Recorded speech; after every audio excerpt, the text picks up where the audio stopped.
The CFP exam has a 65% pass rate.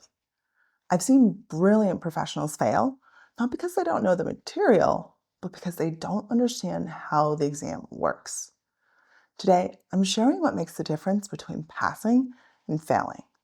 Whether you're coming from finance, accounting, medicine, or starting fresh in your career, these strategies work because they focus on the underlying structure of the exam. Let's start with the most crucial element, time management. The exam spans 170 questions across 6 hours, which means you have roughly about 2 minutes per question. And here's where most people get wrong. They go through the exam question by question in order, getting stuck on the hard ones and running out of time for the easy points. Treat the exam like a treasure hunt. Do a first pass to quickly collect the easy points, then go back and deal with the complex questions. Remember, each question is worth 1 point, regardless if it takes you a minute or 20 minutes to answer. Let's do a quick check-in. Think about your last practice exam. Which topics or types of questions took you the longest? Chances are case studies were on your list. Here's a pro tip. Skip ahead and read the questions before going back to read the text. Why? Well, smart candidates often fall into the trap of trying to master every detail of a case study. And it's that same attention to detail that probably makes you excellent at your job. But on this exam, it can trip you up. When you read the questions first, it primes your brain to quickly identify the relevant information and ignore any extra fluff. This is a classic technique that exam writers use. By the way, do you know that all the questions on the exam are written by volunteer CFPs? That's right.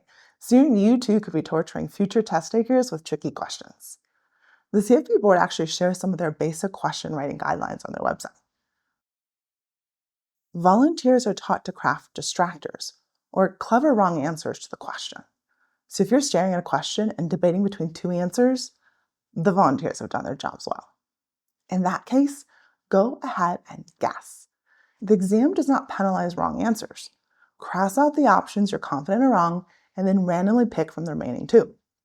Mark the questions so that if you have any extra time at the end of the section, you can always go back and review.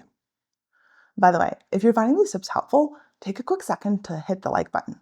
This is a new channel, and every like and subscribe helps more people find these videos. So here's another thing that smart test takers often overlook, the easy topics. Professional conduct, general principles, and psychology of financial planning make up 30% of the exam. While everyone's stressing out about complex calculations, these fundamentals can get you halfway to a passing score. I recommend reviewing these topics right before exam day so that they're fresh on your mind. This brings us to the final piece, mindset. If you're watching this video, you're probably a type A overachiever. This mindset can hurt you on the exam.